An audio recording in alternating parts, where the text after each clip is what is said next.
Good morning everyone. இந்த மீட்டிங்கோட purpose உங்க எல்லாருக்கும் தெரியும். இந்த மாசம் ஃபினான்ஷியல் இயர் எண்ட். நெக்ஸ்ட் இயருக்கு நம்ம என்ன பண்ண போறோம், நம்மளோட டார்கெட்ஸ் எப்படி அச்சீவ் பண்ண போறோம், அதை பத்தி இப்போ டிஸ்கஸ் பண்ண போறோம். Okay, will start with our new manager Ranjitha. சொல்லுங்க ரஞ்சிதா.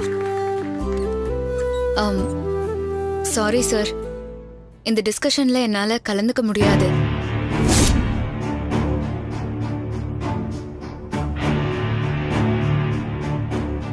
ஏன்? நான் இந்த வேலையை ரிசைன் பண்ணலான்னு இருக்கேன் சார்.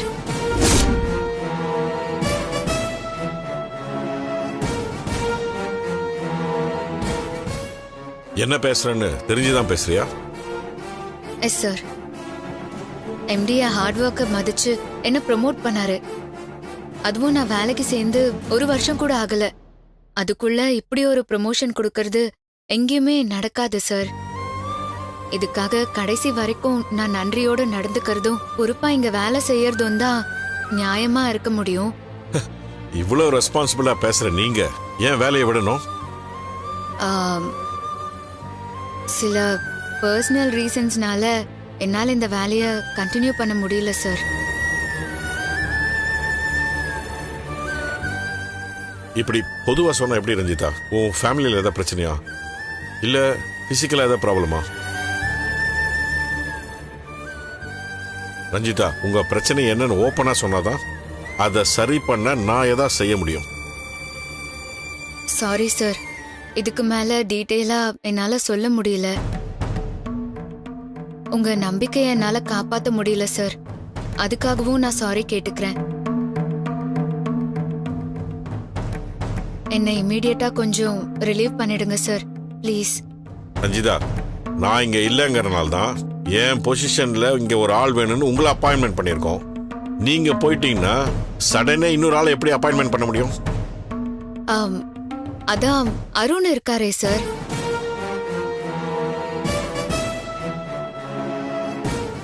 நியாயமா பார்த்தா அவருக்கு தான் இந்த ப்ரமோஷன் கிடைச்சிருக்கணும்.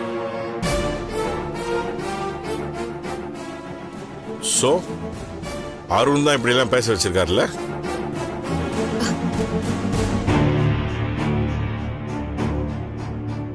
சொல்லுங்க ரஞ்சிதா, அருண் தான் இப்படி சொல்ல சொன்னாரா? இல்ல சார், அவருக்கும் இதுக்கும் எந்த சம்பந்தமும் இல்ல. இது நானா எடுத்த முடிவுதான். யாருமே என்ன இன்ஃப்ளூயன்ஸ்லாம் பண்ணல. நான் ரிசைன் பண்றதுனால அருணுக்கு இந்த போஸ்டர் கொடுக்கலாமே தான் நான் சொல்றேன். ரஞ்சிதா, இந்த வேலையை விட்டுறேன்னு சொல்றதுக்கு உங்களுக்கு எல்லா ரைட்ஸும் இருக்கு. ஆனா அருணுக்கு கொடுங்கன்னு சொல்றதுக்கு உங்களுக்கு எந்த ரைட்ஸும் கிடையாது. ஏன்னா அருணோட பொசிஷன் இங்க ஸ்டேபிளா இல்ல. அவரை இந்த வேலையை விட்டு தூக்கணுன்ற முடிவுக்கு எம்டி எப்போ வந்துட்டாரு. நீ அஷூரன்ஸ் கொடுத்ததுனால தான் அவரை இன்னும் இங்க வேலையில விட்டு வச்சிருக்காரு. இப்போ நீங்களே இப்போ வேலையை விட்டு போறேன்னு சொன்னா அருண் ஏன் வேலைக்கு வச்சுக்கணும்னு எம்டியே யோசிப்பாரு. சார், நானே இந்த வேலையை விட்டு போகணுன்ற முடிவோடு தான் இருந்தேன். லோனை செட்டில் பண்ணிட்டு போகணுன்ற ஒரே காரணத்துக்காக தான் நான் இந்த ஆஃபீஸில் கண்டினியூ பண்ணிட்டு இருக்கேன். உங்க செட்டில்மெண்ட் அமௌண்ட்ல இருந்து லோனை கழிச்சிடலாம், அது ஒரு பிரச்சனையே இல்லை. பட் உங்க ஃபேமிலி சிச்சுவேஷன் எனக்கு நல்லாவே தெரியும். 2 பேரும் ஒரே நேரத்தில் வேலை இல்லாமல் இருக்கிறது நல்லதில்லை. ரியாலிட்டி என்னன்றது புரிஞ்சுக்கோ. வேலையை ரிசைன் பண்ண வேணான்னு ரஞ்சிதாட்ட பேசு. சார், நான் மேனேஜரா இருக்கிறதுனால அருணுக்கு நிறைய பிரச்சனை வருது. ஆபீஸ்லயும் ஒரு மாதிரி தான் பேசுறாங்க. யார் பேசுறான்னு சொல்லுங்க, அவங்க மேல நான் இப்ப ஆக்ஷன் எடுக்கிறேன்.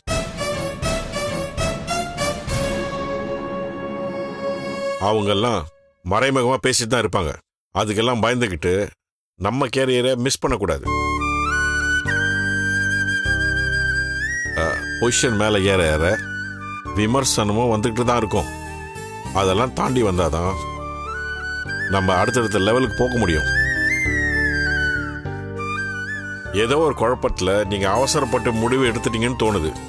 ஹையர் அஃபிஷியலாகவும் சரி, உங்க வெல்விஷராவும் சரி என்னால இதை ஏத்துக்க முடியாது.